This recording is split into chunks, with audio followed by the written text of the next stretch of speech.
Hi, everyone. Welcome back to today's episode of Unscripted with Nell Daly. This is episode 24. I'm your host, Nell Daly. I'm a psychotherapist, journalist, TV commentator, and mother. So I use Unscripted to teach people how to live lives that are less, for lack of a better word, scripted, both literally and metaphorically. And it's also a way for me to bring really remarkable people that I have access to forward to you. And that's exactly what I'm going to be doing today. But before I introduce the man of the hour, I want you to stop this right now. Put this on pause. And I want you to go over to Facebook and like us on Facebook at Nell Gibbon Daly. And on Instagram, I want you to follow me at Nell Daly. I am on it each and every day, and I love your feedback. And as much as I hate being on my phone more than I need to be, especially considering the fact that I have 3 kids, and I swear to God they're going to die and be like, Mom was awesome, except she was on her phone all the time. But, we got to do what we got to do. And I love it. I love connecting with you guys. And it's really cool over the last few months to see this community grow. So I'm a total intimacy junkie. For those of you who know me personally and know the work that I do, the TEDx talk I did was all about intimacy. And so it's a way for me, I know this sounds weird, to get really intimate with you guys and to connect on a deeper level. So please go like us and follow us. I'm psyched, and give us some feedback. You can message us. I'm still checking as much as I possibly can. And we try to get back to each and every person. Unscripted is so excited to be sponsored by Elm, which is Essential Living magazine. The Elm publication provides cutting-edge, timely information on natural health, wellness, green living, nutrition, fitness, spirituality, and organic products, all local to the area where the magazine is produced. You can now license an Elm magazine in your own community, which will contain holistic content local to your area. Elm publishers are a unique group of people who are leading the conversation and changing the way people think about healthcare, wellness, green living, and organic products and foods. For more information, please contact Dr. Diane Hayden at diane@naturalnutmeg.com, or you can call them at 860-508-0894. In Connecticut, many of you might know them as the Natural Nutmeg. They are also published in Maine, and they are looking to partner with like-minded individuals all across the United States.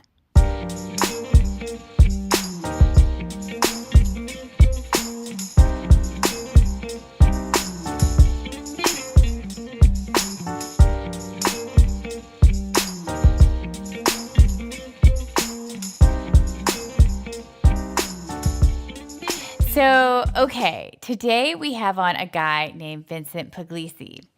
And here's the thing about Vince. He's just a regular guy from Long Island who I think now lives in Detroit. I think that's what he said during the interview. I brought Vince on the show because, according to my friend Larry Hagner, and you guys have listened to me talk about Larry a ton, he is the creator and the host of the Good Dad Project. He said, Nell, you got to have Vince on your show because Vince honestly it's been the most downloaded episode that Larry's ever done. He's been podcasting for over 2.5 years. And he said, and to be honest with you, Vince is just such a nice guy. And I said, well, Larry, what did he talk about? And he said, he talked about finances. He talked about how, like, off of no money, he ended up paying off all his debt. And then now he's creating all these side hustles, and he just wrote a book about it. And he's doing really well for himself and his family. And I thought, okay, that's super cool, because here's the situation. Guys, financial stress is terrible for us. It's terrible for our mental health. I mean, this is like so obvious, right? And it's really terrible for our physical bodies. And it's, I think, a major, major cause of depression and the rising suicide rate in this country, especially among men, especially among middle class and upper middle class men. It sucks. It simply sucks. And on this podcast, you're going to hear me open up more than I ever thought I would publicly about how hard I struggled financially after my divorce, which was about 4 years ago now. And you're also going to hear me say the word like 1,000 times. I think I was way too jacked up on coffee before I did the interview. Or just to be honest, I was so psyched to let loose and talk about this topic because we don't learn enough about it in our training. And I know that psychiatrists and psychologists and LMFTs, people who are trained to work with individuals and families, we don't talk about money in our training, which is such crap because seriously, it affects every part of our lives. And for any of those listening who have experienced financial stress, it's relentless. You go to bed at night, you're thinking about it, you wake up in the morning, it is a 24/7 job just trying to manage the stress, let alone everything else you got going in your life when you don't know how you're going to make ends meet or you've gone into some pretty serious debt and you don't know how to get out of it. So Vince is going to actually give us some practical tips, and we're just going to open up the conversation. We're going to try to take away some of the shame, and you guys know how much I love to uncover topics that make us feel a ton of shame. And we're going to try to figure out if we can do this all a little bit better. I am here's the deal. He's just a super nice guy, and you're going to hear how affable he was on the podcast and really smart and just sort of like the guy next door. And so he's not intimidating, and he doesn't talk in all this entrepreneurial speak. I don't feel like he's trying to sell me anything. He's just telling me a story and was like, hey, I think this can help other people. I'm super tempted to take his mastermind class now, and you're going to hear me laugh a ton, and that's part of the reason why I want to take his mastermind, because he's really funny and really affable. But also you can get his book. So I want you to head over and we'll tell you at the end of the podcast how you can do that, how you can get his book. So without further ado, Vincent Pugliese.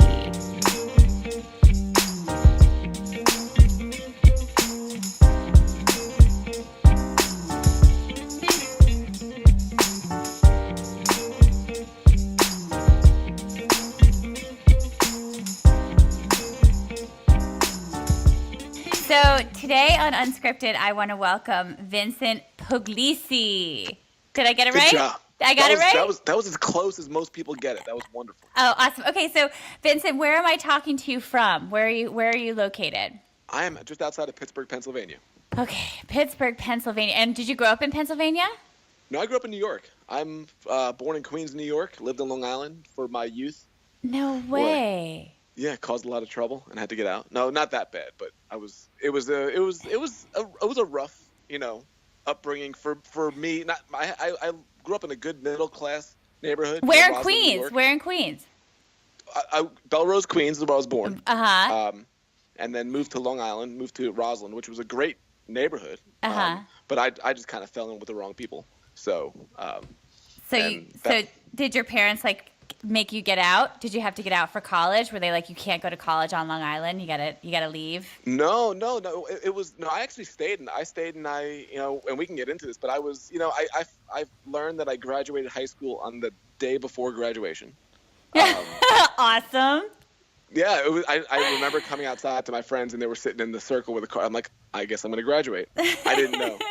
And I still remember, it was kind of thing where my friend came up to me, my friend Roger, and he was like, what are you going to do when school's over? I was like, I don't know, but I'll figure something out. Because I just knew school wasn't my way. Yeah. It just didn't fit. I remember my guidance counselor saying to me, like, what do you want to do? And I said to her, the only thing I don't want to do is wear a tie. Right. Well, I tell patients all the time, sometimes you don't know what you want, you just know what you don't want. That's exactly right. And that's a starting point, right? That's a huge starting point. Well, if you think about it in terms of 18 years old, I don't think I was ever dumber in my life than when I was 18. Yeah. And that's the time I think a lot of boys can probably say that. What's that? I know. I think a lot of boys can say that, right? We know that their brains aren't developed until 24 now. Yeah. That's what we think. But you're supposed to choose a college major you're gonna do for the next 40 years of your life. I think it's insane. And so I kind of just tried to avoid it for a little while, and I did. So what'd you do? Tell me what you did. Oh, I had about 6 menial part-time jobs. I went to community college, and I had 5 different majors that I failed out of each one of them. It's a good story so far, right? And I love it because I know it's a comeback story, baby. Well, it was the type of thing where, you just kind of like you're figuring it out, and I didn't know I was figuring it out. I was just trying to, and so I mean, it's not the most uplifting thing. I would, I worked at a record world. Do you remember Record World? That was like a big record store. Oh, and yeah. I worked at a factory there, and I would steal. I was stealing the tapes from my friends. I had no purpose, no meaning. Just was into music and sports, and I would steal, and I got arrested. I got caught, and I got arrested. Oh boy! So what happened then? Well, they led me out in handcuffs in front of all the employees just to make an example of me, and went through the whole thing. I just had very little going for me. I worked at a convenience store where I did the same thing. I didn't learn my lesson. And you stole again? Yeah, I was still. It was just kind of the same path. I was 22 years old, and I didn't get caught. But one old lady, I'll never forget her. She was like, "I got you." Like, she caught me, but she really didn't. There was no way to prove it. And I went upstairs, and that night I fell asleep, and I had a nightmare. Then I got caught, and I got arrested again. And I woke up, and I was like, "What am I doing with my life?" And that was like the turning point of my youth, was that night. Wow. I'm super spiritual, and so I probably believe, or I do believe that, something visited you in the middle of the night. And kind of it woke you up and said, okay, you've hit rock bottom. It's time to change. I have to agree. I mean, it was frightening. I woke up and I went down. I moved back in with my parents at that point, and I went downstairs and my dad came downstairs, and I fought with my dad for years. Like, we didn't get along, and mostly my doing. And he said to me, I said, I don't know what I'm doing with my life. And he said, well, you like traveling, you like taking pictures. Why don't you take a photography class? And I knew nothing about it. And I went and I took a class the next day. I signed up, and literally that's been my career for 23 years since then. No way. Yeah. You're a freelance photographer. I've been a newspaper, magazine, sports. I've photographed professional sports the last 20-something years. Super Bowls, World Series, all that type of stuff. And I was always a sports fan before, but I never knew you could make a living. And I still remember him saying that, and I was like, well, I failed at everything that I've ever wanted to do. I said, I'm probably going to fail again, but at least this sounds cool. So I tried it, and it was like my 6th major in college. And so that was the start. Did you fall in love with it? Did you fall in love? Oh, immediately. See, but what I love about this story is that so often I have all these patients who are super type A and really uptight that come into my office, and in New York City. My New York City office on Fifth. Yep. And they're young people who've just graduated from college, and they're like stuck in their first job at some investment bank or some big corporation, and they hate it. Mm-hmm. And I'm like, dude, just leave. Yep. And usually they come from some financial means, so they can. Like, there's a little bit of wiggle room, but they've convinced themselves they're like not on the path if they do this. But sometimes it's about not knowing exactly what you want to do in your 20s, but checking off the list. Because, you have to just try shit to see if you like it. Like, that's part of the journey. And so many of us are afraid to just try it to see if, it'll stick. Because we feel like we're supposed to be on this, straight and narrow path and know exactly what we want to do. There's all this pressure out there. There is. I think the best thing that ever happened to me was being so bad in school that there was no direction to go, that I had to just figure it out on my own without my parents or somebody telling me, oh, you're going to be a banker or an accountant. Because think about it, you're 26 years old, like you're talking about. Your parents paid your way through college. Now you can't quit because they spent all this money on it, and you've invested this time in it. So you're already stuck at 26 or 30 in a tremendous amount of debt in a lot of cases. And I think we ruin a lot of kids with the system as it is right now. Yeah. Okay, so we're going to get into this. So tell me what you're doing now, and why are you on my podcast today? Yeah, right now it's shifted. That's a great question. Yeah. Well, I wrote a book. Well, what happened was so I started that career, and I became a newspaper photographer. I'd won all these awards. William Randolph Hearst, the national championship. When I went back to school at Ohio University when I actually tried. This is the first time I actually tried, and I won the top, college photographer award. So complete shift. Amazing. I wrote in my book, so I'll tell you about that. For the first time in my life, I was being held up as an example and not a warning. Yeah. That was the first time ever. I think I come with a warning label. I think a Still. lot of us do. Still, yeah, exactly. And I need a T-shirt that says that #warning. that'd be a good, like, with the parent explicit, the lyric thing that they used to put on albums when we were Yeah, kids. yeah. But yes, so I went back to school, and and I found my career, and I loved it. I was traveling, doing professional sports. I had shot the Super Bowl. I'd shot all these. I was doing what I wanted to do. I got a newspaper job with my wife. I met my wife in college. We got married 2 years later, and we both got hired as newspaper photographers. And it was the dream. I got to do exactly what I wanted. But as soon as I got hired, I knew something was wrong. I was like, I am now controlled by somebody else. Now, when they tell me to go, I go. They tell me when to work, I work. And I never liked that. I always liked the freedom. So, even though I got the job that I wanted, I felt uneasy. And then, make a long story hopefully short, is I had won like the International Sports Photographer of the Year. I won like the top award you could win. And we had our first baby on the way. This was about 12 and a half years ago. And after winning that award and with a baby on the way, I got a 3% raise at my job. Oh. And I still remember sitting there and being like, no matter what I do, no matter how hard I work, I see everybody complaining in the newsroom like, I can't do this. I can't live this life. I can't keep taking 3% raises and struggling with money, because we were only making like $30,000 a year each. We weren't making money. I would imagine like you photographers don't make that much money. No, especially when you're employed in that situation. Right. So I went home and we started our business that day. I had another conversation with my dad 10 years later, and he basically told me, he goes, you have a skill, but you're not using it correctly. And it was one of the most important things that anybody ever said to me, because he'd always told me, you could do weddings, you could do corporate work. There's other things you could do, and you're settling for this where they tell you how much you're getting paid and they control your schedule. And I was like, okay. So I knew nothing about business. I never took a business class or read a business book, but we started our business that day. And what was the business? So you said, I'm going to do freelance photography on the side. Yeah. Well, the first thing we thought of was weddings. Like, okay, well, and so we booked a wedding client within a month, and that one client paid us more than we got paid in a month at the newspaper, and we were beginning the business. And a light bulb went off. I'm like, what in the world am I doing here? What am I doing? And so we made, and this is going to your conversation of what we're talking about, we made the decision, okay, we need to become financially free. So we said we're going to live off of my salary. My wife quit her job to be home with Andrew, and we were going to pay off all of our debt with our business money. No matter what it was, high or low, we're putting that all on debt. So within 3.5 years, we paid off all of our debt, including our house, within 3.5 years, just from the business income. But you kept your newspaper job, but your side hustle, you and your wife's side hustle was this freelance photography business. Exactly. Wow.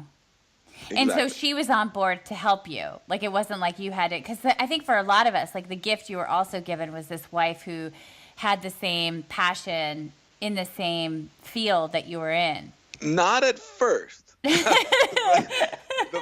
first 2 years, she was, I pretty much took the pill, and she was like, what in the world are you doing? And because I'm like, we got to do this, we got to do that. And it was very uncomfortable for her. She didn't want that change. She didn't want that sacrifice at first. And after a while, it took in. Wait, what didn't she want? She didn't want to have you like gone on the weekends, like filming. No, it was just the whole thing was all uncomfortable. We had to start a whole new business. We need to take that money and pay off debt with it, as opposed to just buying a better car.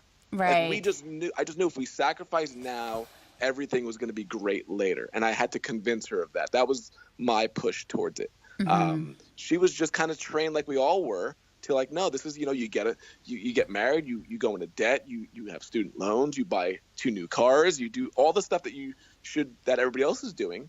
You follow along. And like we were talking about earlier, like then you wind up like, what happened? Like, how did I get in all this debt in this job that I don't like, doing what I don't want to do? Right. So for the audience listening, what happened was, before we started to record the call, we started talking about what I wanted to talk about today. And one of the biggest causes of depression that I see that I don't think gets talked about enough is financial shame. And especially in certain communities where it feels completely unacceptable to be broke. Yeah. Like, it's like socially unacceptable. So I happen to I split my time between New York City and Fairfield County, Connecticut. And Fairfield County, Connecticut is one of the wealthiest counties, if not the wealthiest county in the United States. And there's just an enormous amount of pressure here. And not only is there a lot of pressure, P.S., it's super expensive. Yep. Like everything is like 3 or 4 times more expensive than it would be if I lived in, let's say, North Carolina or South Bend, Indiana. Or Pittsburgh. Or Pittsburgh. It's just like everything from, people don't get it, everything from the pancakes that you buy at the diner to your kids' lacrosse, to, you know, the goods that you buy just in stores. I mean, even Starbucks. Even Starbucks is more expensive here than when I go other places in the country, which I always thought like they'd have one price for a cup of coffee. But they don't. And so I just see a ton of, mostly, I mean, I see a lot of women coming out of marriages who are struggling terribly financially. Like for multiple reasons. And then I see a lot of men who kind of were doing well in their 30s and maybe lost that job in their 40s. They have a huge nut that they've created, like what you're saying. They have 2 cars and a huge mortgage and 3 kids, and they live out here. And they are having trouble rebuilding back their career. And there's a massive expectation on how they're supposed to live. And they come in on, I mean, people in financial stress are living on the edge of a nervous breakdown almost every single day. Absolutely. And what we do is like we medicate them, right? We're like, oh, you're depressed or anxious. It's like, no, I'm, you know, excuse my language, fucking broke. Mm-hmm. And I'm frightened. And I don't feel safe in this world. I don't see a way out. And I'm really scared. And it's awful. It's awful. It's awful for the body physically. You know, there's mental health and then your physical health. The toll that financial stress takes on your physical health and how it then bleeds out into how you treat your family members and friends and sort of how you function every day in life. I mean, I remember at a point in my life going through my divorce where I would get to the gas station and I would put the card in to get gas and I would be like, I don't know if this is going to work.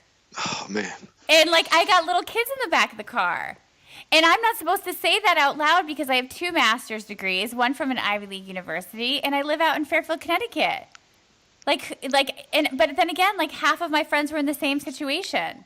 But nobody's talking about it. No, and that's why I was joking before we started saying that I've always wanted to start this support group for my broke white ass, where like we would go like an AA meeting into like the bottom of a church. I had this like vision on a Sunday and we can all sit and not just commiserate, but like bounce around ideas and be like, you're not alone and you're going to get through this and things will shift. And like, how do we help rebuild people financially? But because there's just so much shame in the community about being in a place of struggle.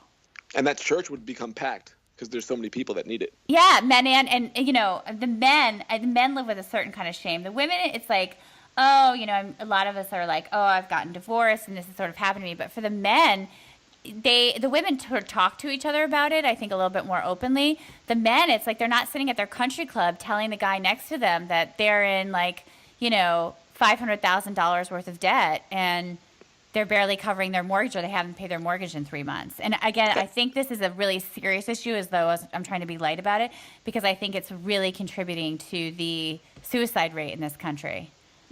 I think it all ties in. I think you're absolutely spot on, because I think it leads to one bad decision leads to the next. And addiction. I think it's also like covered a lot with alcohol addiction, alcohol and drug addiction, because you're so stressed out financially that at some point you don't feel like there's a way out and you start to put your head in the sand. So you just numb it. Yeah, you numb it, or you just like literally, like how many people are listening to this who've gotten their tax bill and just put it at the bottom of the pile? Oh, like, yeah. I don't even know how that's going to happen. Like, I don't even know how I'm going to pay that, right? Or a credit card bill. I mean, we do it all the time. We're like, there's just physically no way to make ends meet for a lot of middle-class Americans now. And it's not even like it doesn't even become an and or. It becomes the credit card bill and then the other credit card bill and then the tax bill and then another credit card bill. And then it's like, I'm just putting it in the drawer. And if I close the drawer, I don't even see it. Mm-hmm. I don't feel it. But what happens is it leads to what I've noticed is when we were in that situation, when we were out of it, our decisions are so much better when you're out of it. And our decisions were so much worse. So we compounded it with short-term decims. Because it's like, I just need the money now. Right. Well, when you're drowning, you're not like, I wonder how I'm going to run a marathon one day. You're drowning. Right. You're like grabbing for anything that will just like get you to the next breath. you could care less about your 10-year goal Oh, where you're God. going to. You just No. want to survive. No, you want to get And back from the gas station back home to try to eat like canned soup. yeah, that's what this whole conversation is so passionate to me, because I see so many people, whether you're in a very wealthy area or middle class, so many people are going through the same exact thing. Oh, yeah. I mean, it's huge. So wait, so what happened? So tell me, so you got out of this debt, Yeah. and then what happened? Like, so you've been 10 years and you have no debt. You've paid off your house. You still live in the same house? No, we moved and upgraded, so we're able to, put cash onto the next one, which is just, it just sounds crazy to be able to say it in this day and age. And we were never, that's the craziest part about it, is through the whole process, we never made more than 130 grand. I know it's like, a lot of people are like, oh, I'd like to, but the majority of those years, we made less than 100 grand as a household. But I mean, you do live in Pittsburgh. Yeah. But I mean, and so you have this side hustle, which is this freelance photography business. Yep. You make 130 grand. And then, so are you like, how do you save money day to day to be able to save? Like, how do you, I guess part of the trick is, right? Like, how do you keep your expenses so low every month? Well, that's the whole thing. When you don't have the debt, when we look at our budget compared to our old budget, there are so many things that are not in the budget anymore. The mortgage is not there. The car payment is not there. Credit cards are not there. These different expenses that were there, all of a sudden, wait a second, we kind of figured out, well, if we can figure out what our groceries are, what our bills are, our utilities, it didn't, once we listed it out, like, it wasn't that much. And that was the turning point for us, because we're like, man, if those basic expenses that we can have are like $3,000 or $3,500 a month without a mortgage, it's really not that hard to do. So if we only need, say, $3,500 a month to live, this isn't like anything extravagant, but just to survive to where there's no stress, man, I could make $3,500 a month in a whole lot of different ways without very much stress. And then all of a sudden, we're like, well, we could do that, and we can do that. And now we have an online course that we make money, because I teach sports photography, so we make money with that. And I do mastermind. All these things, when you free up time and you free up money, it leads to mental space. And once, like you were talking about, like when you're going to pay that gas bill, you have no time or energy to think about another idea. You're just so stressed out. But when you don't have the money stress, which we've all put ourselves in as a culture, when you don't have that stress and you have more time, that you're not going to work at 6 o'clock in the morning and coming home at 8, I can spend a whole day. I could spend 4 hours on a walk and come up with an idea that's going to make me 50 grand next year, like that.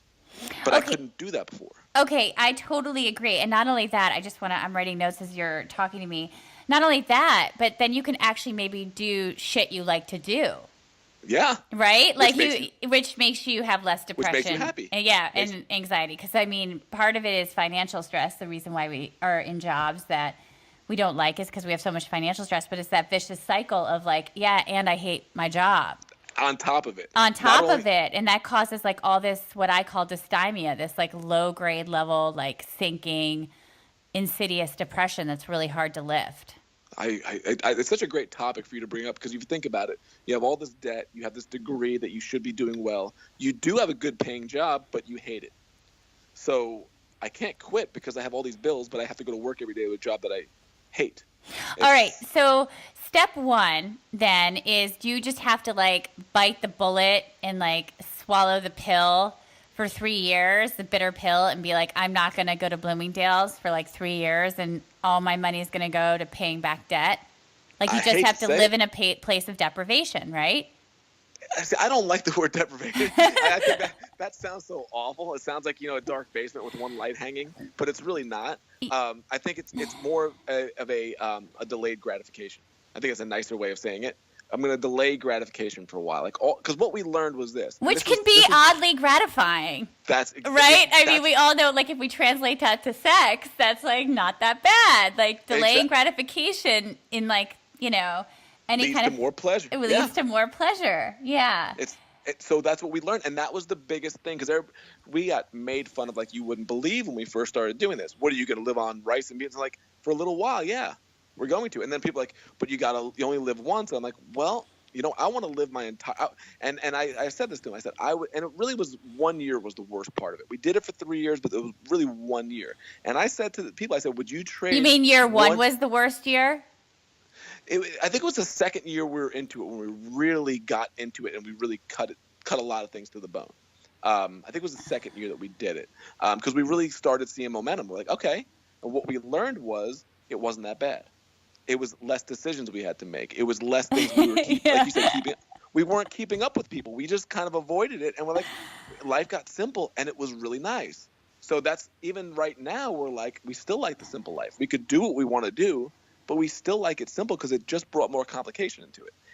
And that's the hardest part for most people, is to realize you don't need all this crap that you think you need. Oh, I mean, now obviously I'm a few years away from my divorce, and financially things have changed for me a bit, but I am so used to, I still say the word deprivation. I should say delayed gratification. Like, I don't, and I'm also Irish, so like you're supposed to like sort of live deprived all the time as an Irish Catholic. But I didn't know that. Well, I was raised that way, but yeah, oh, totally. Oh my God, yeah. I mean, we don't even we don't even cook rich foods. Like, even the way you eat is like very basic, like meat and potatoes, and like without garlic or anything yummy. But it's about, like, I'm so used to it now, like I don't even think about it. And I live in New York, City, and so I was joking with someone yesterday, like, if you gave me your Amex Gold card and you told me to go, or Black card, and told me to go to Cartier or Bloomingdale's or I don't even know the stores, Bergdorf, for a day, I'd be like, no thanks. Can we hire someone to do that? Like, I love luxury goods and I think they're beautiful, but I don't really attach any value to them. And I think part of that is just because I had to live so close to the bone that, like, I realized it wasn't going to give me they don't give me any lasting pleasure. Yep. And the fact that you came to that realization without having to deal with it, we've dealt with a lot of millionaire, very wealthy clients, and a lot of them are very unhappy. Yeah. A lot of them are very unhappy, and they have everything that everybody struggling thinks they want, things that they need. Like, oh, if I just had that house and that car. And these people are miserable a lot of times. Not all of them, but it made me realize. And I wrote about it. I remember I did a shoot for this guy. He had a sprawling mansion. And he had everything. All my friends would be envious. And I said, what do I need to do to get here? I said that to him. And he goes, and he asked me how old my kids were. I said, we had 2 with 1 on the way. And he said, if I were you, I wouldn't be thinking about this. I would say to myself, you have everything you need. He goes, I thought this was it. So I got all this and I lost my family. And he goes, so I have a big house, I have a big empty house with nobody in it for me.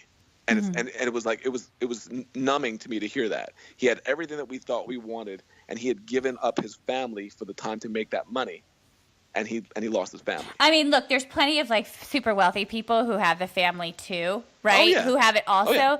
which, I like they've hit the jackpot and they tend to give back a ton. So I totally agree with your anecdote in also in the sense, and I want to add to it, that the really super wealthy people that I see in my office who are unhappy, it's like a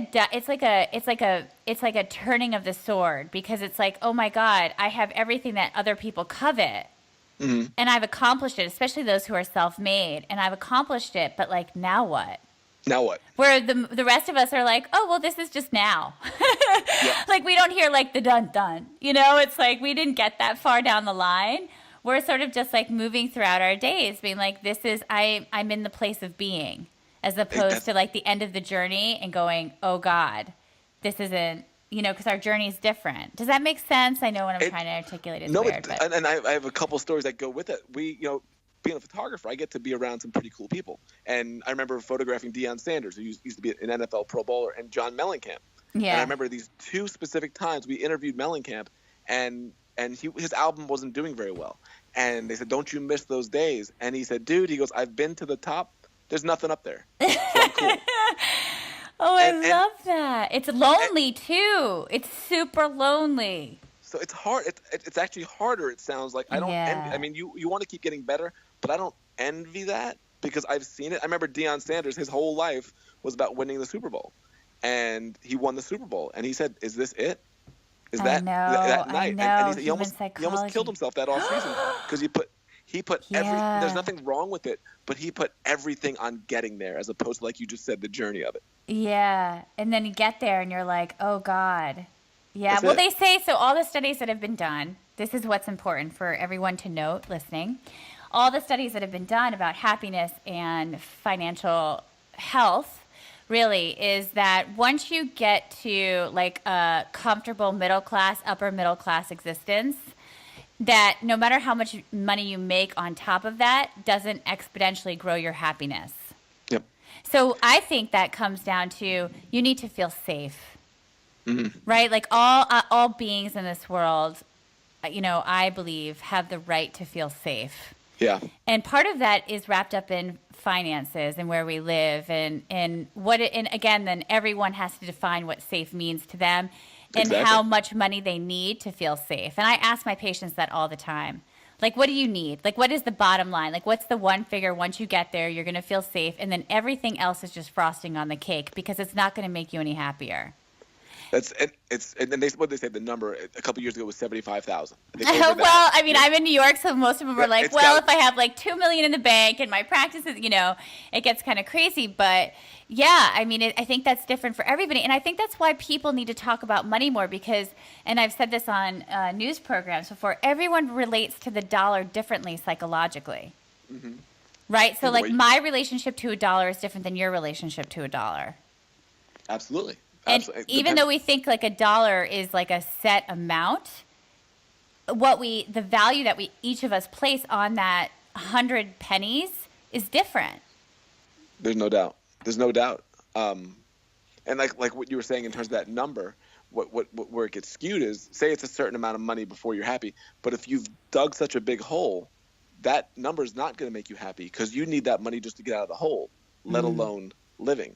So I think this culture of debt has really stifled a lot of what would be the happiness because you can't really be happy on that amount of money because you still owe a tremendous amount just to pay for it.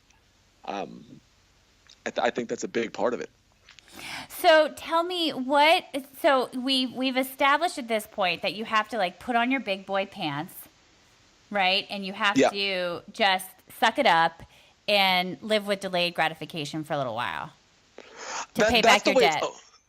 When I coach, that's the way it always seems to work. Because once you I think most people don't even know what that number is that they can live off of. And there's a piece, like you said, a safety of knowing, well, we could survive on this. And once you know that, then you go, okay, I can really change things around. And these things are, like you said, needs and wants. Most people put wants in the need category. Mm-hmm. For instance, like your kids' activities, something that used to be a want, like, oh, lacrosse, they should, but now it's a need. Because you've done it for 3 years and you can't possibly take that away from your kids in this day and age, right? So now it's like, well, that's on top of that, on top of that. So all of a sudden, like I've heard so many people, I'm making $160,000 and I don't know where any of it is. Mm-hmm. I hear that all the time. Mm-hmm. And I know New York, but New York is different than most of the nation. Most of the nation, $160,000 is a really good salary. Right. But to make 125 and 150 and not have anything to show for it because basically people just continue to increase their lifestyle. And that's kind of my whole thing is like when you bring that down to start, it's much easier to bring it back up once you have it under control. Okay, so what do you do though if you're a person who so like many Americans, I mean, I haven't looked at any of the recent financial studies that have come out about this. I'm sure it'd be really fascinating to get, us both on with some sort of financial analyst or planner or sociologist.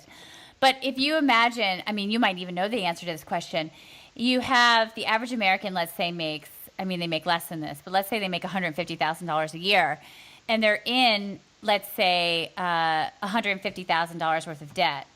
Mm-hmm. Is that, like, I think people at that point really want to kill themselves because they're like, how am I ever going to get out of this? Well, I think that's when you get into what you talked about before. They get into the addictions and the numbing. So have you helped people get out of that much debt? Does it just take a lot longer, or they just have to find a side hustle also? Well, I think a lot of times it's a side hustle that will get, because my whole thing isn't just money, it's freedom. I want time freedom. Yeah. That's what I want more than I want money. Right. Like we have 3 boys. They're 12, 10, and 6, and we are traveling with them. We are taking 3 months this winter, right after my book launches. We are going on the road out west for 3 months. Mm-hmm. And I could do my work from there. We want to be able to experience the world with them. So what are you taking them out of school? You're taking them out of school for 3 months? Oh, we homeschool. You homeschool. Okay. Yes. Okay. Which puts a damper on the potential of income because my wife she's a fantastic photographer, but we sacrifice that. Talk about like delayed. Wow. Like this is more important to us than making another whatever amount of money. Well, God, I mean, there's nothing. The biggest commodity is time, right? Yeah. I mean, let's be So honest. Time and health. Because you can time and have health. time, but if you don't have your health, I mean, what's the point of having time? It's funny. Time, health, and relationships, the most important things. We neglect all of them for our work often. Right. And for the things that we want to buy. So yeah, I mean, a side hustle is a big deal if you want the freedom. If you don't care about that and you're like, I want this job, but I want to feel better, it's really controlling yourself. I mean, I hate to say it. I could say this because I have nobody in here gonna punch me in the face, but it's like you've created this for the most part. Yeah. If you're making that much money and you don't have anything, it's because of your money habits that need to change. And until you change that, it's so many people think, oh, if I make this much more money, and I just always point them to the lottery winners. Think about how many people that won the lottery are broke. If they can't make it on $8 million because they have bad habits, what do you think you're going to do it on 200,000?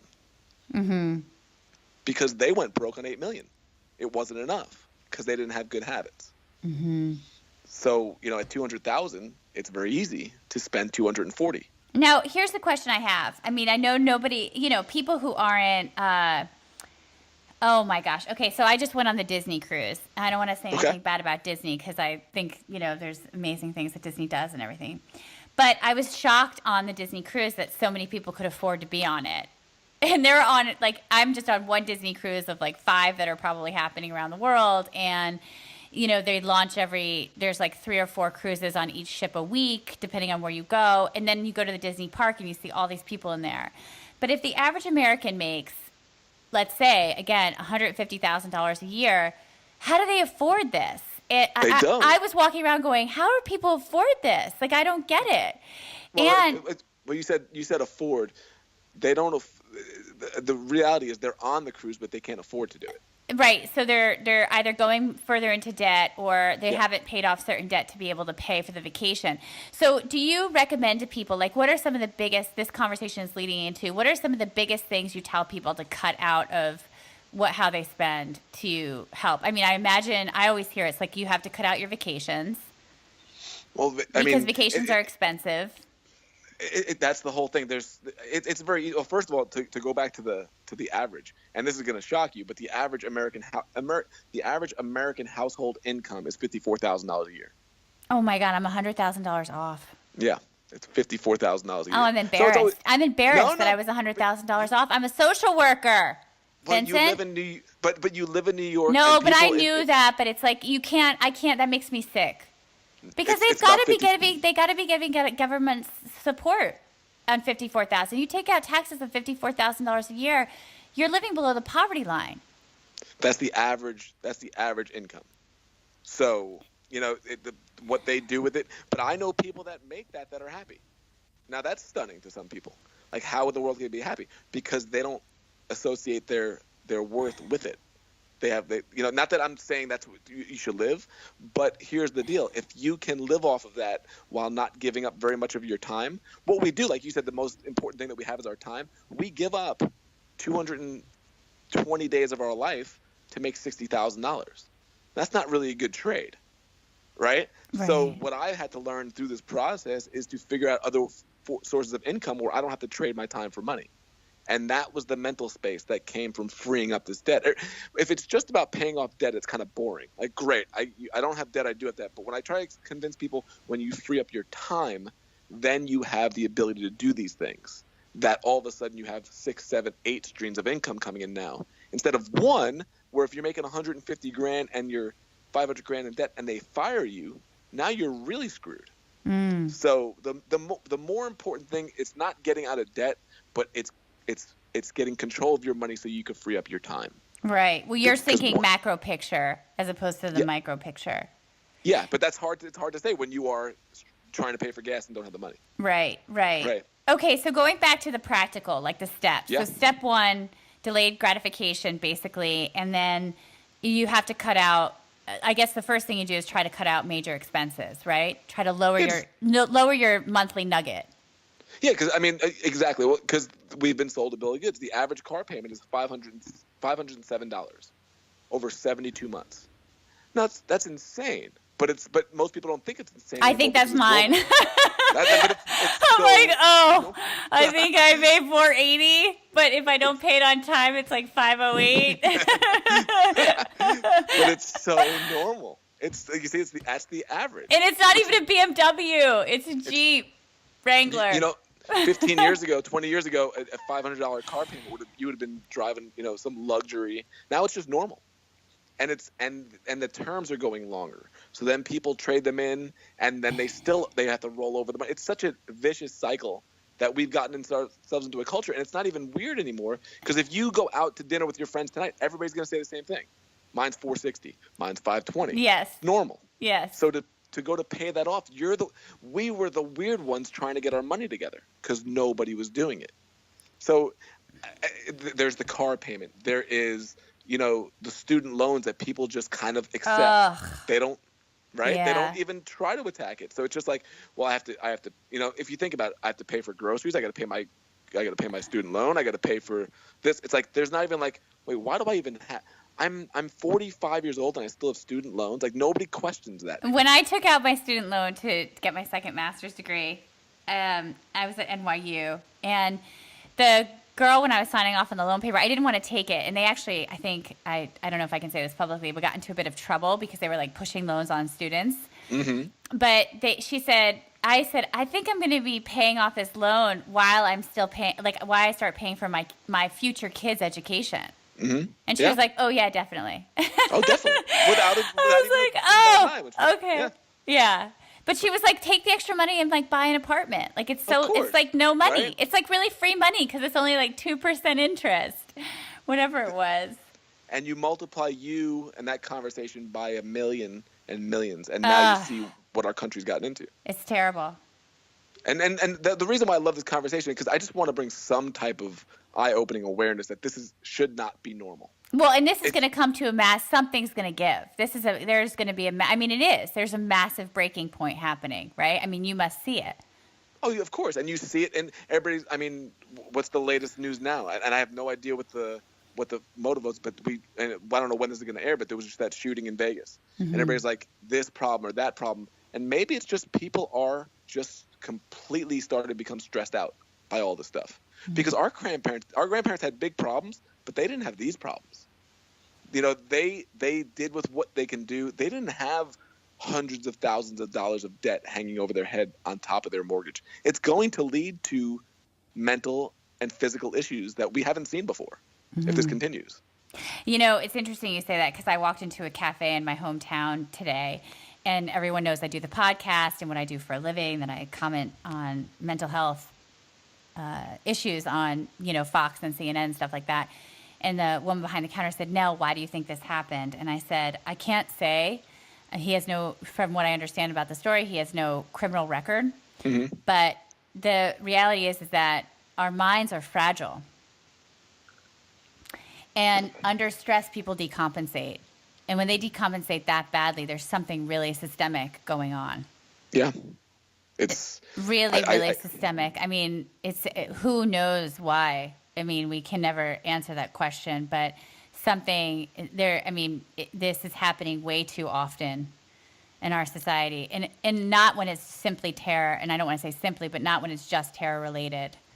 No, just think about. I've seen you you go on shows and you're interviewed, and there's comments, and people go back and forth, and people are arguing with people on the internet that they don't know, and they're being insulted.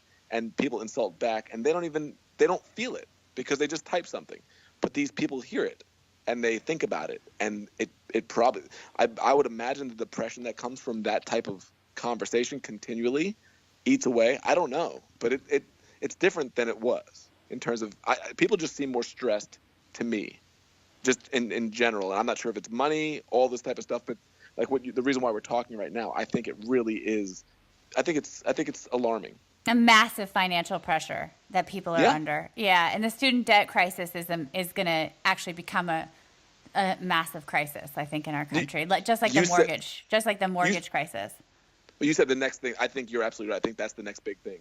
Mm-hmm. People, I mean, how long can you justify sending your kid to even just a normal state college like Pitt over here and come out with $130,000 in student loans and not even know what you're doing at 22.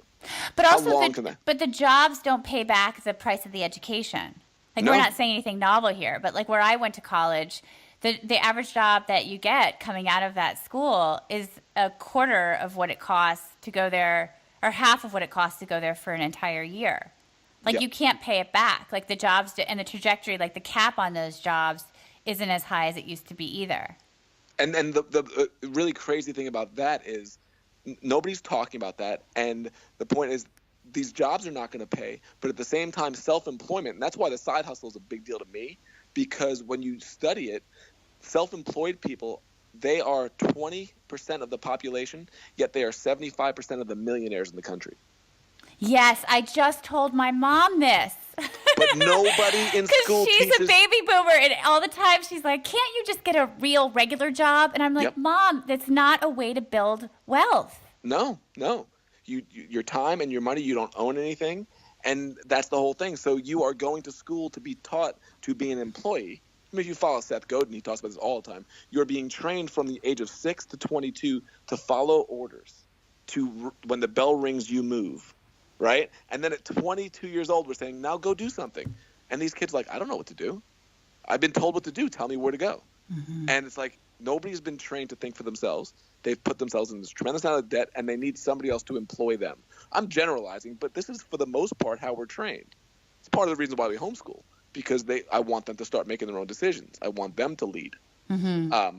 And so self-employment leads. I mean, that's a crazy number, right? 20% of the population, yet 75% of the millionaires. That's not a coincidence. Okay, so just so I can bring it back, because I think you're onto something really wonderful here.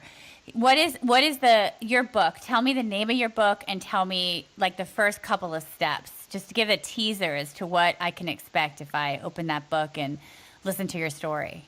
Yeah, it's called Freelance to Freedom, because it was the freelance world that we got into that led us to a life of freedom. So Nobody had that title before? That's such a great title. I don't think so. It's funny because so awesome. I just kind of, I think there's something out there, but I've never heard it before. Right. So yeah, it was in my head for years. And what happened was we took a vacation as a family. We got a month in Texas at Padre Island like 2 years ago. And I kept talking about this book. And finally my wife said to me, she goes, I'm taking the kids to the beach. You are going to the coffee shop and you're going to start writing the book. I'm so tired of you talking about it.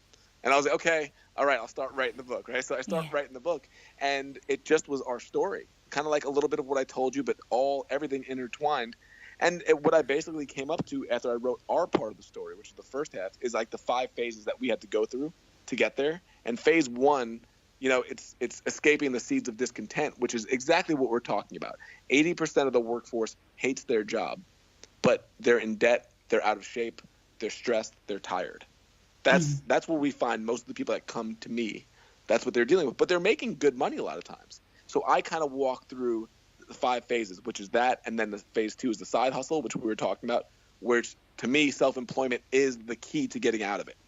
It's very hard to do this just as an employee. It's just hard to do. And I mean, look, and let's be honest, like the 2 first things, the things that we're suggesting here are not easy. No, people expect it to be easy. Like having a side hustle, you have to work a lot.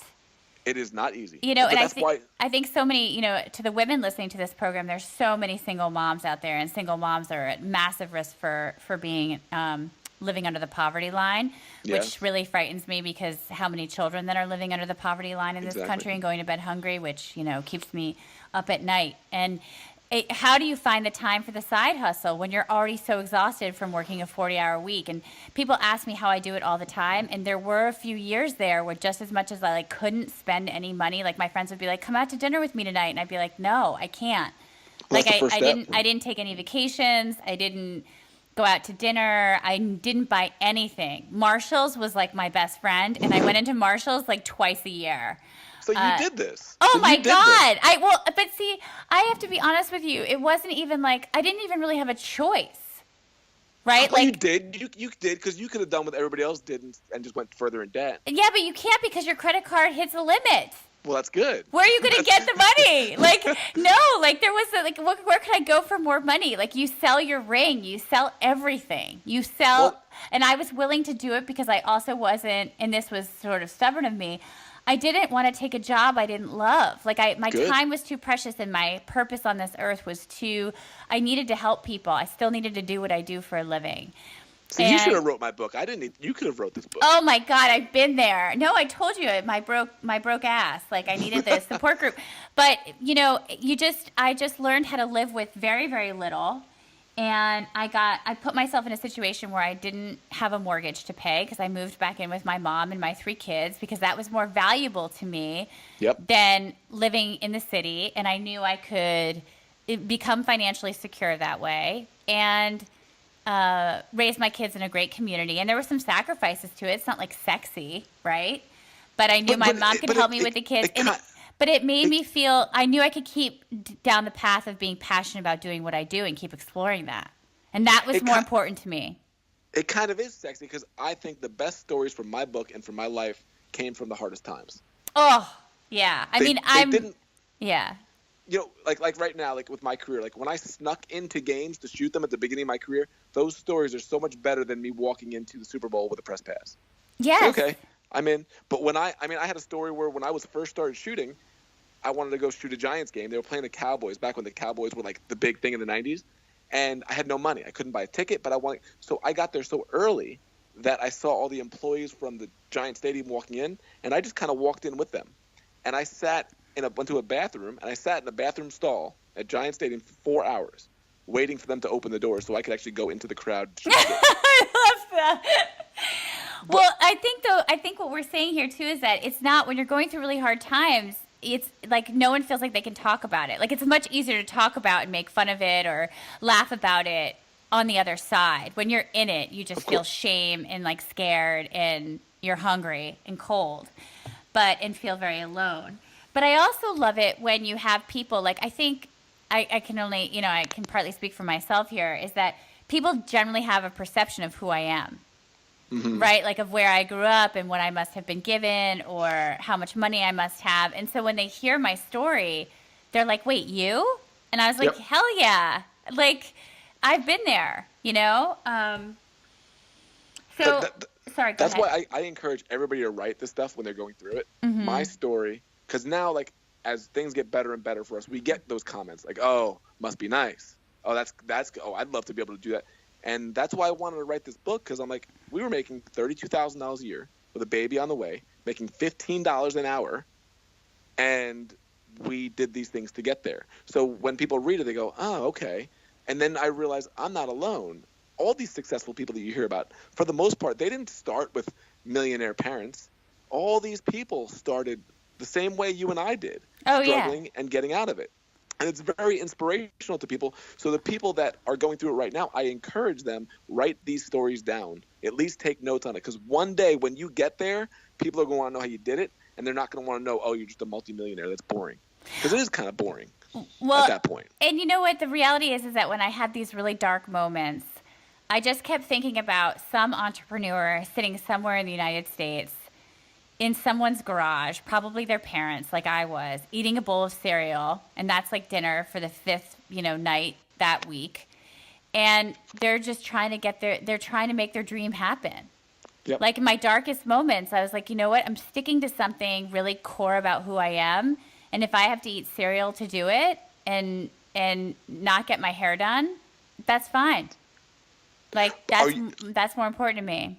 Are you like me? Are those some of your proudest moments? Because they are for me.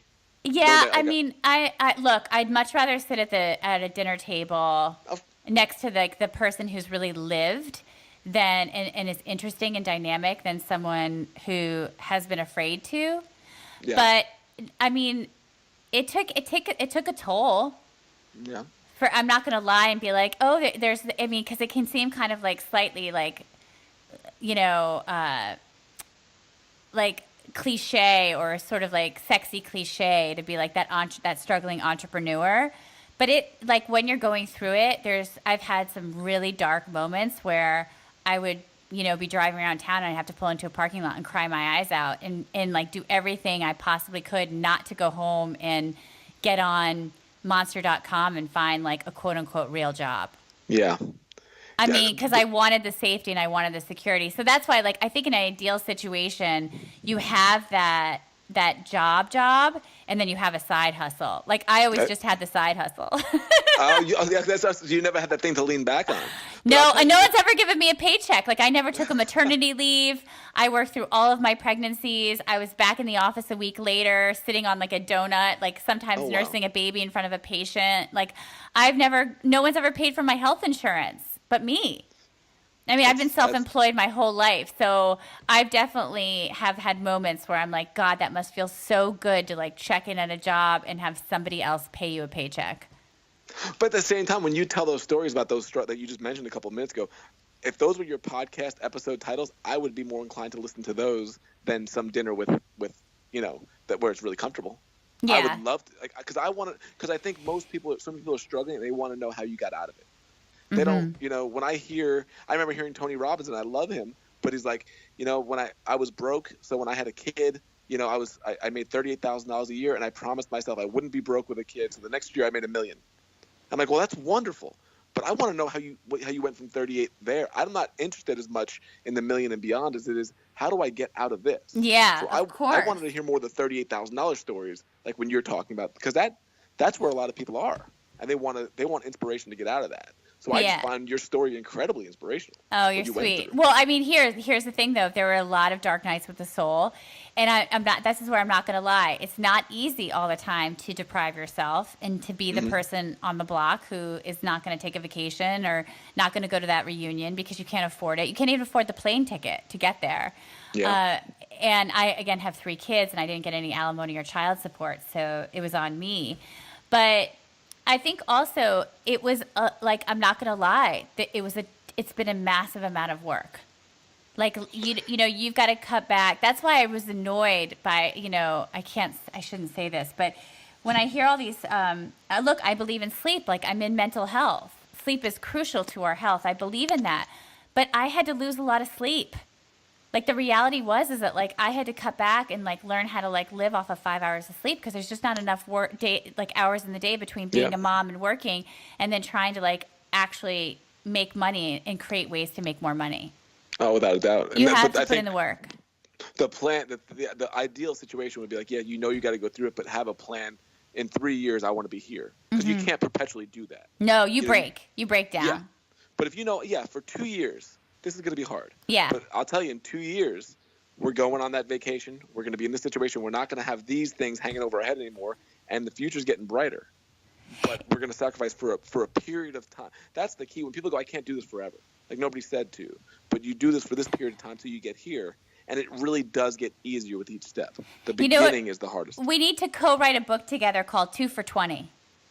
That's 2 for 20. 2 for 20. A patient came in and she saw me one day, and I had my book proposal on the side, and I had been up at like 5 o'clock in the morning, and I was at Fox, and then I'm trying to see patients, and I'm trying to keep it together. I've got like my kids calling, and she said, "You know what you are, Nell?" And I said, "What am I?" She said, "You're 2 for 20. You're putting in 2 really hard years here, 24 months to have the next 20 be spectacular." Oh, I love that. I loved it. 2 for 20. I was like, totally. And that kept me going. I love that. Isn't that amazing? And it's true. Like sometimes and you know what? I didn't like date that much. You don't socialize as much. Like I just kept my head down. But it kind of leads to what you talked about. Even now you're in New York City and you're not as appealed by all the glamour. No. Well, yeah. Like, but you probably, it's harder because I go through it too, but you're not as inclined probably to buy it as most people are. I think less now. I think less. Like I'm so over it. Like I'm like, wait, what? Like I think when you first give it up, it's like probably giving up smoking. You're like, oh my God. Yeah. I can still taste that, Birkin bag in my hand. Yeah. Where now I'm like, I don't know. It has no value to me. Like I'd so much rather create than consume. And I love this conversation. I really do, because I think if this gives any hope or inspiration, like, wait, okay, there is a light at the end of the tunnel when you delay gratification at first. You don't do it forever. But now we're able to do whatever we want to do. But if we never would have done that stuff, we couldn't. We'd still be in the same situation. We'd be in the newspaper world that's crumbling. We'd be complaining like everybody else, and it would seem like we'd have every right to, because we kept doing the same thing and we didn't change. Mm-hmm. But you do, like you said, what are the steps? Like you do need to say to yourself, I'm changing. I'm not living like this anymore. Or I'm not going. Or I think the universe like blows your world up. right? It's like it's tapping on the shoulder, and if you don't listen, it'll like blow up your life. And as Pema Trojan says, your back is up against a wall, and sometimes that's the best place to be, because when your back is up against a wall, you have to shift. You have to. You have to shift. But you hope you make the right decision. That's the know. thing. At that point, you see these people that are kind of going off the deep end. I think you Right. can go, right? Like there's something happens. I think the resilient ones will do that. Mm-hmm. And if this message helps anybody say, okay, I can get through that, then that's important, because I think this conversation is not being had enough in this culture. No, my God, no. Okay, so wait, before we go, like someone's listening to this who maybe makes, between $50,000 and $150,000 a year, and they're in $100,000 worth of debt. They've got back taxes, they've got some credit card debt, student loan debt, whatever it is that they've got going on, health debt, medical expenses. What do you do? Like, okay, so because I think those people feel so hopeless. Like, yep. So you're saying you've got to delay your gratification, 2 for $20. Take on the smallest one and attack that one, and only focus on that one. Oh, okay. And I don't so like one credit card at a time. Yeah, you do. And Dave Ramsey is like a financial guru, and we followed his path, and it's very similar to that, to where when you have all these debts, it's like, what's the point of even worrying about it? I got 17 different credit cards. But when you knock out the first one, say, for instance, with us, it was Target. Like when we're like, where's our money going? And I looked at it and I talked to my wife. And Target, exactly. And we're like, we have this like, how are we spending with our salary? How are we spending $700 a month at Target? I love Target. Well, everybody it's like a does, casino. right? It's like a casino. There's no windows. You go in there, and like 3 hours later, you're like, what just happened to me? Elizabeth said she would say, I would go in and I would go to one specific area and leave, because it was like that. She'd be like, I know if I venture over here, I'm going to be just spending money. Yeah. I just know it. So when we realized we're spending $700 a month on Target. And you can't bring the kids into Target with you, because then you end up being guilted into buying shit for the kids. Of course. They were, at that point, luckily, they were too young to be able to do that to us, but we did it. But when we said, okay, we're stopping that, and we paid off our first credit card with the Target money, and we stopped going out to eat. I'll tell you, those are the two big things for us. Mm-hmm. It sounds so simple, but just going out to eat. I know. Like, what are we doing? That alone funded our beginner emergency fund and knocked out our first couple of debts. And the thing was, when we knocked out those first couple of debts, then that payment we were making on there, we took that and we rolled it into the next one. And then once you get that momentum, you go, wait a second. Things are actually starting slowly to look up. And then when you do the next one, and then all of a sudden, and when you compound that with a side hustle, where you start making another $300,000, $500,000 a month, you go, wait a second, I'm paying $1,000 less, and I'm making $1,000 more. Life is actually looking pretty good right now. Mm-hmm. And then when you get that momentum, then you're making $5,000 a month, and you're like, okay, I think I can quit my job soon. I'm getting there. And that's how you need the momentum, and you need those small little wins consistently. Okay, and so I just want to say here out loud, and I think this is like in my future, because I talk about it all the time. In my community, it can be embarrassing to have a side hustle that isn't in the creatives, right? Or isn't like something that's like going to fulfill like a big dream. I think that's just bullshit on a lot of levels too. Like, I joke all the time, and I still do, I just want to be an Uber driver on the weekends.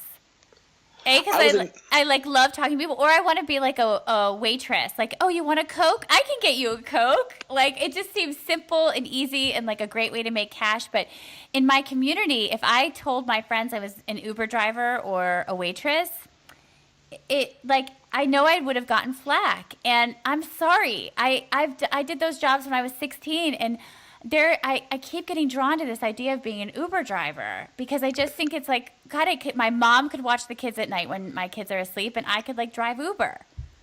I was in Nashville in June. I was photographing the Stanley Cup Finals, and my Uber driver back to my friend's house, he made over $1,000 on New Year's Eve. Yes. And I was like, so everybody's like, but the thing is that you think about Amazon and Amazon merchandise, you can make money. You don't. Side hustles are so much easier now than they were even 5 years ago. Right, because you could make money selling stuff on Amazon. You could do affiliate link. You could start a blog and do affiliate links and promote Nell's course and make whatever it is, $30, or promote other people's stuff and make $80. It's so much. So there's so little excuses, and I think the problem isn't there's not enough work. It's people really, like you said, that hard work that you did, so many people really just don't want to do it, or they're not used to it, and it's scary. Or they don't know it. Like, I mean, I'm in the tech world. I know a bit about Amazon and affiliate links and all that stuff, but I think like people honestly don't know where to go. Yeah. So if they don't have the opportunity, or they don't have like a car that they can even use for Uber, whatever it is, like where do you go to find out like lucrative side hustles? Hey, that's the thing. They don't even have to be lucrative. They have to just be started. Right. Just even, okay, like, yeah, lucratives are like just side hustles that actually make money, don't actually cause you to lose money. Exactly. Well, you've got to get into communities. I'm starting one of my own. I have my Freelance to Freedom, my tribe. It's a Facebook group that's turning into an online course that we help everybody go through and just deal with these, because it's not big problems. It's all these collection of little problems that when you have a community of people going through the same thing. For instance, like when I go to my kids' soccer game, most of my friends there are employees. I can't talk about this stuff with them. They don't even understand it. But when I get in my group of my mastermind of 10 guys starting businesses, we solve each other's problems. So coaching, masterminds, online communities, there's such a huge help doing that. Like I run 3 groups specifically for this. Right. Right. So it's something where you have a like-minded people that are helping you through this. So there's so many different avenues to do that. It's because I think back when I started, I graduated high school in 1989. I handed in an application at a store to get a job. That was my only real option. Now you have 1 million to do, and you don't have to leave your house to do it. So once you start getting, which can be intimidating for Gen Xers, right? Because we're not millennials, we're Gen Xers, and I think that can be like very intimidating. Like, how do I do this online thing? And I think as a woman, for me, I've had to ask a lot of guys for help because other women, and especially in my community, a lot of the women, I'd say like, I don't even know what the percentage is, but a lot of them don't work. They're married, and they're the wives who've chosen to stay home, which I completely admire, and I thank God for every day, because they save my ass constantly with my kids, and they're amazing to me. But I've had to like be brave and like reach out to guys. I mean, how the podcasting world's all dudes. It is. Right? It's changing, though. It's changing. It's changing quickly. But out in California, I find more often, or like right in New York City, there's more female podcasters. But originally, when I did this a year ago, like I was talking to dudes constantly. Like, how do you do this? Like, I need someone to help me. And you have to try to find community to like answer your questions and not be afraid to pick up the phone and say, hey, I have no idea what you mean by Amazon affiliate link. Like, can you help me? Exactly. And I'll tell you, less than 2 years ago, I knew nothing about this. I was a photographer. I started writing this book. That was less than 2 years ago. The communities, the connections, Larry Hagner, a mutual friend of ours, like I run groups for him. There's so much out there of people trying to help now. And that 2 years ago, you didn't even know that existed. No, didn't. That's what. So when you say, like, how Incredible. do people even do this? It's like, this is not old hat for me. I'm learning every day. But what I'm learning is, and you talk about like, 2 for 20. Like I talked to my wife yesterday. I was never planning on writing another book. And I've kind of just decided in the last weekend, I got to write a book from what's happened from when I started writing this book to right now. Because my life has flipped unbelievably since then because of all the people that I've met and what I've learned. It's like it's moving at such a fast pace in a good way when you could keep the momentum. It's like you roll with it like a wave. Yeah. And the other thing I also tell people is that you cannot be afraid, because no one's going to die on the table, right? Unless you're trying to be a surgeon and like someone's life is in your hands. All these things that we're trying to do, no one's going to die. Like, who cares if you fail? I have so many patients in my office who are saying, like, Nell, I'm afraid. I don't know. Maybe they don't like me. What happens if I fail? I don't succeed. What happens if like I don't make any money doing it? I'm like, who cares? you got to be able to say it's just your time. Yeah. Like, no one's going to die. Just try. Just try. And going back to what you went through and what I went through, when you hit rock bottom and you have to live on nothing, you realize this is a lot of this. I hate this part of my French. A lot of it's bullshit. What we worry about. Yeah. It's I'm like I'll tell people, like, even in my group, I'm like, first world problems. Like, you got first world problems here. Like, yeah. And it's because we make it seem to be bigger than what it really is. It's like I think when so many successful people, they've lived on nothing. When you hear Elon Musk's story, which I wrote about in my book, which is amazing, that he knew he wanted to come to the United States. He knew he wanted to study everything he's doing right now. And he didn't want to do what everybody else did. He wasn't going to get the nice apartment and the car. He learned that after housing, he could live on $30 a month, hot dogs and oranges. That's what he ate, $30 a month. So he got to do what he wanted to do. And now he has, $12 billion. He could pretty much do whatever he wants to do. But he sacrificed in the short term, most people won't do that. And if we can help them get that, that is the huge first step. Yeah, I know. I haven't given up my Starbucks. Through all of it, I never gave up Starbucks. I have to say, I can't even do I couldn't do like that was my one thing I had to have every day. And was you my do Starbucks. need some of that. Like, yeah. There's certain things like I won't give up. I'll give up other stuff, but I'm keeping these things. Yeah, right? I would not buy a new shirt for like a year, but I won't give up my Starbucks. Starbucks. But because you don't want to. I didn't say complete and total delayed gratification. You need some things. There were certain things that I did not give up, but I realized most of them I could and be fine with it. Right. And that was eye-opening. Because then once you do that, even when you get to this point, you're like, I'll be fine. Because I did it before on nothing. Now I could do it with more. Right. I just want to also say before we close, I had a good conversation with Nihi, an amazing podcast that we did, because I also think that when you're in debt and you're still trying to follow this dream, whatever this dream is, sometimes you get a lot of pushback from people. Mm-hmm. But if you really feel like you have a gift and an ability to give to this world and you stick to that core and you're willing to make the sacrifices to do it, man, it's incredible when you start to see the success of that. And so it's listening to that little voice inside you, like Elon Musk did, that I'm sure people were like, no, what you're saying is impossible. Yeah. That you look at them and you're like, okay, I understand you feel that way. I'm going to move on and going to keep going. Like, I think that because sometimes you don't get support from the people closest to you. Most of the time you won't. Yeah. And I think right? Let's call it out. Yeah. I mean,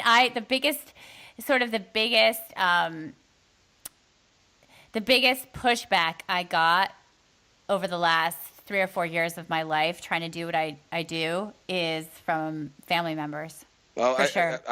I'm glad you said it before I did because I was about to. Yeah. And I mean, it's broken up, like, my relationships. It broke up my marriage on some level with my husband because I felt like I had this dream and I couldn't stop it. And that's the hardest part because most people want you to stay. When you start doing things different than them, people start realizing that if you succeed, it makes them look bad. This is on the inside, subconsciously. They're like, well, you can't do that because I couldn't do it. So they will actually try to pull you down, not even on purpose. We had the same thing with family members. I remember specifically when we were going through this and we were going to quit our job. And I told a family member, and they said, well, what are you going to do about health insurance? I said, we're going to buy it. And they thought we were crazy. And I remember hearing from the other room, they'll find out. They'll see what's really going to happen. And yep. I said to myself, I was so happy to hear that because I was like, I cannot fail now. It's impossible to fail because if I fail, I have proved them right, and I can't allow that to happen. Oh, yeah. So but the funny thing is those same people will be the ones once you're successful that tell you how lucky you are. Right. And, yeah, I mean, that's a beautiful story. I mean, I walked into I saw an entertainment lawyer a couple years ago. And we were trying to get connections into the television world. And in the meeting, she looked at me after 10 minutes. She goes, why you? Like, why do you think you deserve this?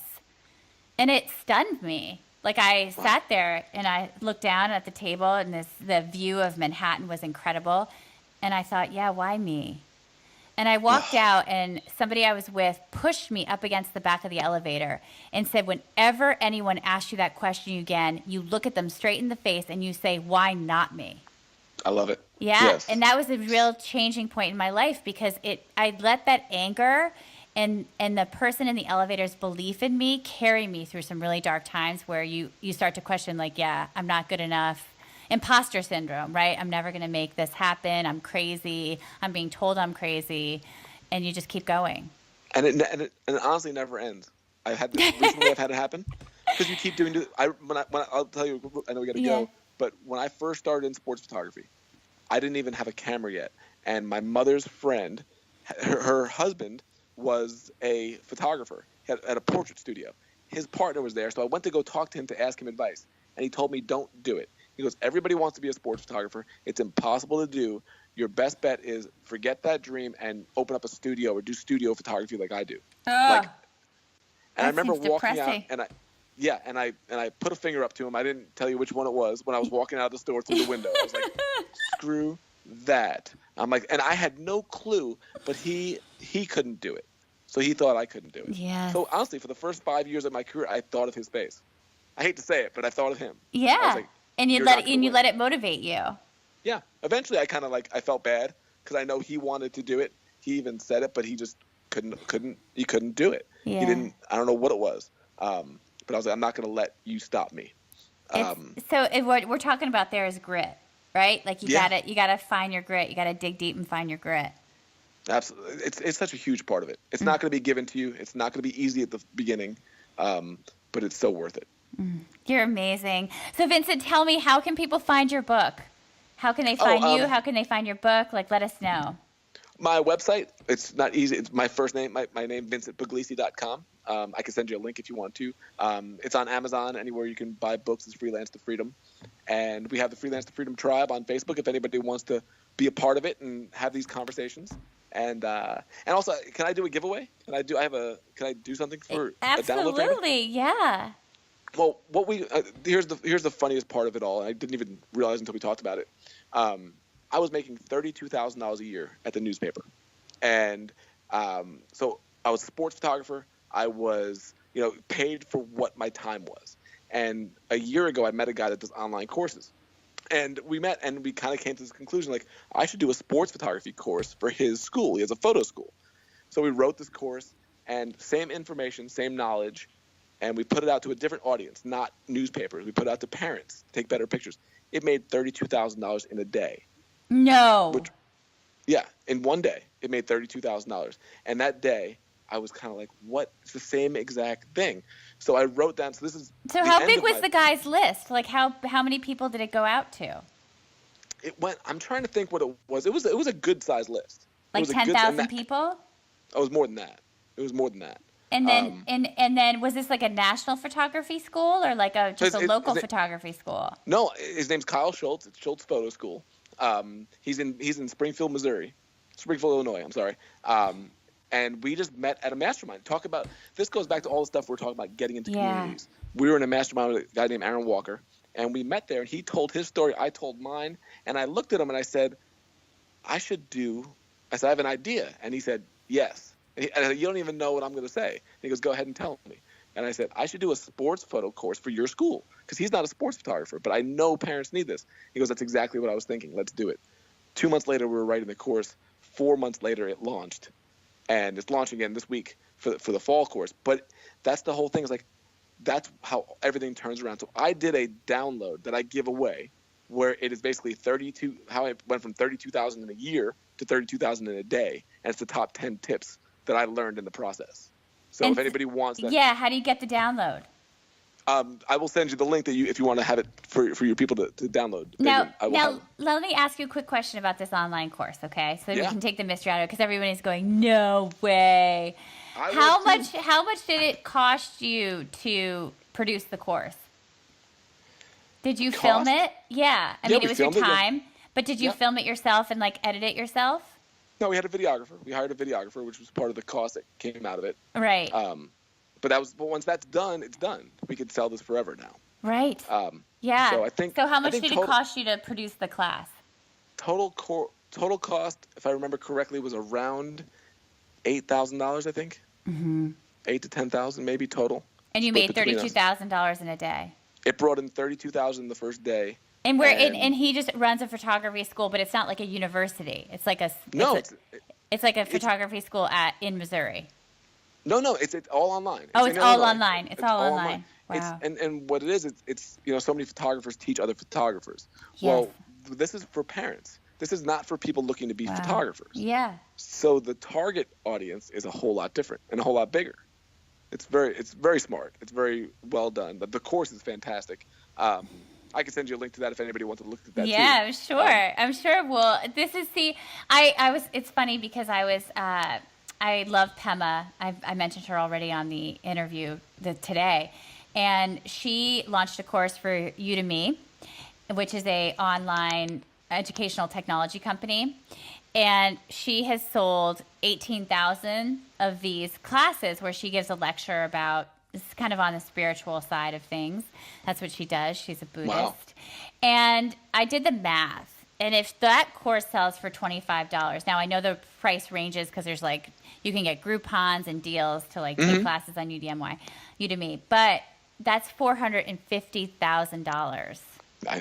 and you And can people keep don't doing it. realize. I know and I've mentioned, I have a bar instructor who I love who studied under Mikhail Baryshnikov, and I went up to her after her class recently and I said, I should really get my video guy in here and we should do an online course and put it up on your website.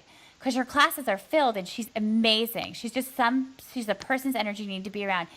And she said to me, and I'm going to call her out on this podcast and give her a challenge. She said, "Oh, well, no, that space is totally flooded."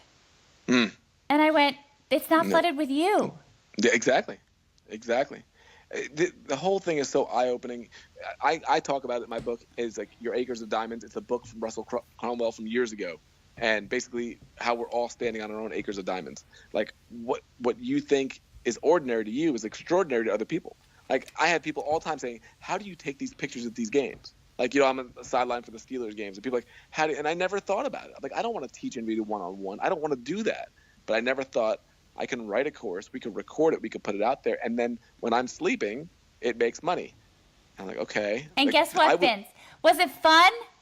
Oh, it was great. It's fun. It's fun. And And forget it if it didn't work, right? Like, who cares? If two people bought the course, like your mom and your dad. Okay. Exactly.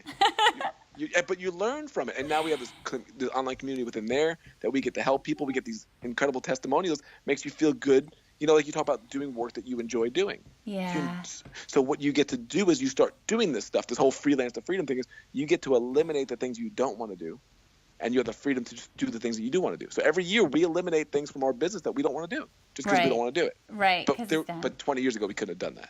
Well, and here the other thing is, and I want to say this again, like obviously I'm talking to another Gen Xer. Millennials are better about this. I love millennials. I'll never rag on a millennial because I agree. They're amazing. And they don't see that block where I think a lot of people 40 plus are like, what is this thing? And we really need it because we're the ones who are in like massive financial debt. Like we're in more debt than the millennials. I don't know, in terms of demographics, but just in terms of like we've had 5 more years or 10 more years to accumulate debt.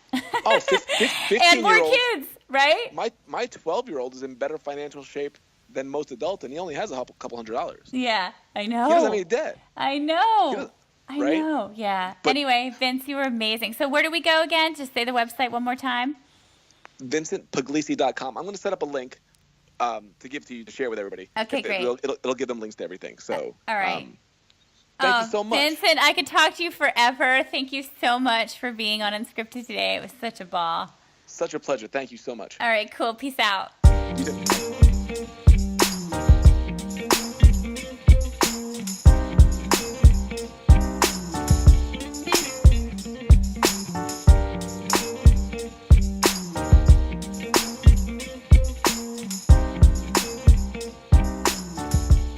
Thank you so much for listening to today's episode of Unscripted. For more of Vincent, please join his Facebook group, which is called Freelance to Freedom. You can grab his book on Amazon. I'm sure you can find it on his Facebook and his website. And let us know what you think over at The Daily. I am really happy to have Vince back on so we can continue the conversation. Please feel free to email me at nell@thedaily.com. We love your comments, and remember to follow us on Instagram at Nell Daly or follow us on Facebook at Nell Gibbon Daly. We actually have a private Facebook group growing for Unscripted, and you can check us out on that. And if you would like to co-brand with us, reach out for sponsorship or advertising, shoot me an email, or you can shoot Michael, my executive producer, an email at michael@thedaily.com, and he'll take really good care of you. Until next time, everyone, I'm going to say it. May the light in me shine till the light in you. Namaste.